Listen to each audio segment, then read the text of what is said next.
جیسے جو لوگ ہر وقت صحت کے کلپ دیکھتے رہتے ہیں نا، ہیلتھ، یہ کھانا ہے، یہ نہیں کھانا، یہ کھانا ہے، یہ نہیں کھانا، ٹینشن سے ہی صحت برباد ہو جاتی ہے ان کی. ہر چیز میں اعتدال کیا ہے؟ ضروری ہے. تو وہ ایک ڈاکٹر ہے ہمارے یہاں، ان کے کلپ بہت آتے ہیں بہت زیادہ صحت کے بارے میں نا، یہ کھائیں پھر یوں کھائیں پھر ایسا کھائیں پھر یہ والا وٹامن. تو نیچے ایک سردار جی ہوتے ہیں نا سکھ، اس نے کمنٹ کیا. اچھا وہ ریسرچ، بڑے ریسرچ پیپر بھی ہوتے ہیں ساتھ ساتھ، امریکہ کے ڈاکٹر کی یہ ریسرچ ہے، وہ تو آدمی اور پاگل ہونا شروع ہو جاتا ہے یار، ہر بات ریسرچ سے کر رہے ہیں. نیچے ایک سردار جی نے لکھا ہوتا ہے چھڈو پاؤ جی کوئی اور کام کرو.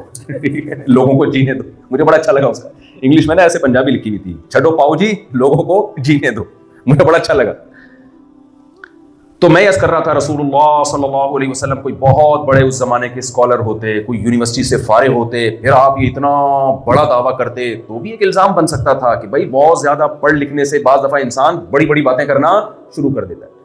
قرآن کیا کہتا ہے؟ وما تخطه بیمینک اذا لارتاب المبطلون. محمد صلی اللہ علیہ وسلم کے ہاتھ نے کبھی الف با کی لکیر نہیں کھینچی.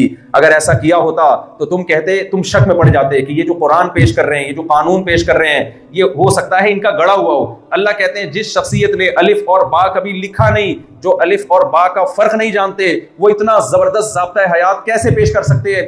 ایسا قانون محمد صلی اللہ علیہ وسلم نے پیش کیا 1400 سال کے بعد. اگر جاپان والے نجات چاہتے ہیں اس ٹینشن میں جس میں یہ پڑ چکے ہیں، اس سے نکلنا چاہتے ہیں، تو ان کے پاس بھی اس قانون کے علاوہ کوئی آپشن نہیں ہے.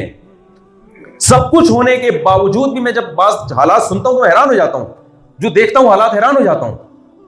کتنے پاکستانی ہیں اپنے بچوں کو یہاں لانے کے لیے تیار نہیں ہیں. ابھی ایک صاحب کہہ رہے تھے یار اسلامک اسکول بنے گا تو بچوں کو لاؤں گا ورنہ نہیں لا رہا میں. بچے ہاتھ سے کیا ہو رہے ہیں؟ نکل رہے ہیں.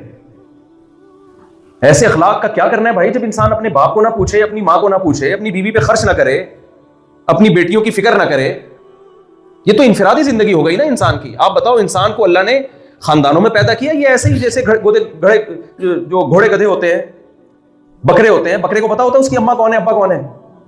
بولے نا بھائی، کیا پتا ہوتا ہے اس کو اس کے ابا کون ہے اس کی اماں کون ہے؟ بلی کتنے شوق سے اپنے بچوں کو پالتی ہے، کتنا خیال کرتی ہے، اپنے سے طاقتور جانوروں سے لڑتی ہے. کیا بلی کے بچے اپنی ماں کا احسان مانتے ہیں؟ بولو نا.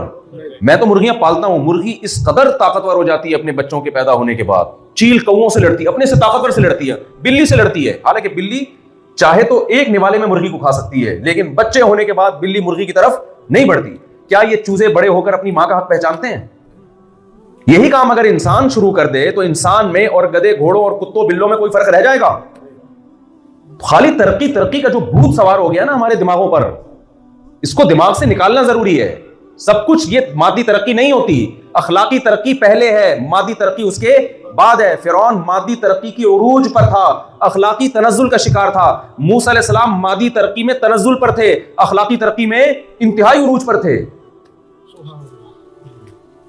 یہ بات اللہ پیغمبروں کے ذریعے ترقی یافتہ قوموں کو بتاتا رہا، مگر قوموں کی سمجھ میں نہیں آتا رہا، کیونکہ انہوں نے مادی ترقی ہی کو دنیا کی ہر چیز سمجھ لیا تھا. تو آپ کو تو چاہیے تھا میرے بھائی جب آپ جاپان آتے تو آپ ان سے مادی ترقی لیتے اور اخلاقی ترقی یہاں بولو ٹرانسفر کرتے. کتنے افسوس کی بات ہے، آپ میں سے بہت سے لوگ یہاں آ کے جو خوبی تھی ان کے اندر، مادی ترقی بھی خوبی کی چیز ہے، اللہ نے قرآن میں جگہ جگہ نعمت کے طور پہ بیان کیا ہے، اس کو بھی اللہ نے نعمت کے طور پہ بیان کیا ہے کہ یہ نعمتیں میں نے تمہیں دی ہیں. تو آپ کو چاہیے تھا بھائی کہ آپ ان سے وہ مادی ترقی لے لیتے اور جو ترقی آپ کے پاس تھی اخلاقی وہ آپ یہاں پارسل کر دیتے. لیکن آپ نے کیا کیا بھائی؟ آپ سب کی بات نہیں کر رہا، آپ کے علاوہ کی بات کر رہا ہوں، جو بیان نہیں سن رہے ان لوگوں نے کیا کیا؟ انہوں نے یہ کیا کہ یہاں آ کے مادی ترقی تو لے لی اور دو جرم ان سے ہوئے. نمبر ایک، اسی مادی کو سب کچھ سمجھ بیٹھے، اور جو ان میں اخلاقی تنزل تھا اس کی بھی تعویلات کرنا شروع کر دی.